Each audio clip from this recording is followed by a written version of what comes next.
We are the DEI team here at Renew Church LA. We exist within Renew to make us a more diverse, equitable, and inclusive community. For the past several months, we have been discussing and exploring what it looks like to cultivate and exist within a culture that actively pursues God's heart for justice. This week, we are unpacking the question, where are we? Not just as a country, but also within our church culture as well. So I guess I want to pass the question along to you guys. Who here has felt excluded? Myself, I'm North African, so we're not historically included as like a people group in the church. Mm-hmm. And so I think about, how the church perpetuates that, not only in its necessarily like disregard for social justice issues, but also its outright perpetuation of those things, right? If we look at the history of the American church at large. And that for me is deeply personal because my family isn't Christian, right? But that's what they see when they see the big C church, right? Yeah. The church in and of itself, ironically, has hidden the real Jesus from so many people that, haven't gotten an opportunity to know him. And I think it's just difficult. I also think that that's why this moment feels like it's so important. I think that the whole country is now starting to grapple with these issues. And I think that if the church doesn't get it right, I think we can find ourselves in a place where like, oh, well, the world seems to get it right. The world wants to embrace me. Mm-hmm. If the church can't do it, I worry about the lasting impact of us failing in that space.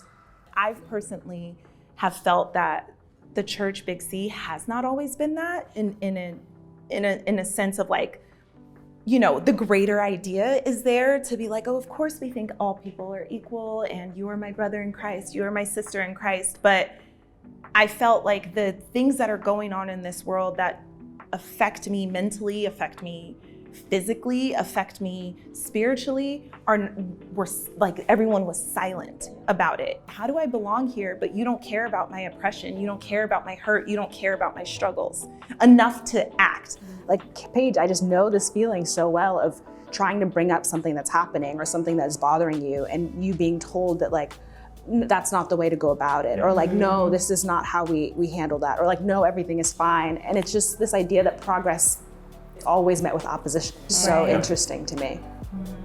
The church just has like a lot of power and just influence. And I think we've known that probably, but it hasn't always been used for good. But there's like pretty black and white things like, oh, these are things of God's heart. Like God does care about racial justice. God does care about, the image of God in every person. And like, there are certain things like, policies that are trying to be passed that will help people, help the most vulnerable, help the least of these, to use a biblical term. And churches are a lot of times afraid to like even just advocate for these small things, not even to like, or just advocate to vote even. Yeah. And there's a feeling of like wanting to tiptoe around these things because to not offend anybody. Why is it offensive to like want to advocate for the least of these? Why? These are just normal human things. I think that one of the ways that the church fails is by even recognizing that these are also spiritual issues, right? Without being as dismissive as saying that like racism is a sin issue. It's like, yes, it is a sin issue, but it's systemic and it's deep and it's here in the church. I really wrestle sometimes with the idea of like missionary work, just because it goes hand in hand with colonialism, and it feels like I can't talk about the hardships of not even the hardships, but like the complexities of how I became a Christian, right? How my family became Christian, without seeming like I'm condemning the faith, while at the same time I'm grateful for Jesus, but I'm not grateful for how we received it. And I think that's just such a weird tension that the church can put us in as a people, where it feels like we can't talk about this stuff. We can't bring in matters of our day-to-day battles because it feels like they're worldly issues and we need to be concerned with like spiritual issues, instead of realizing that, no, these are all manifestations of the problems that like we've been put on this earth to battle, right, as believers. So I kind of feel like you're talking about this idea of how the church is very reluctant in general to be accountable to their complicity in a lot of these issues, right? As an institution in general. And I think about how that's been a theme for such a long time. It's not unique to just the American church, right? The first example that comes to mind for me is when Jesus enters the temple in Jerusalem, right? And he says, you turn my house of prayer into a den of robbers, right? It's literally gatekeeping people from being able to worship, like literally excluding folks from the intimacy with God, right? And we think about that, even Jesus had to explicitly call that out, and that sent him into a rage himself.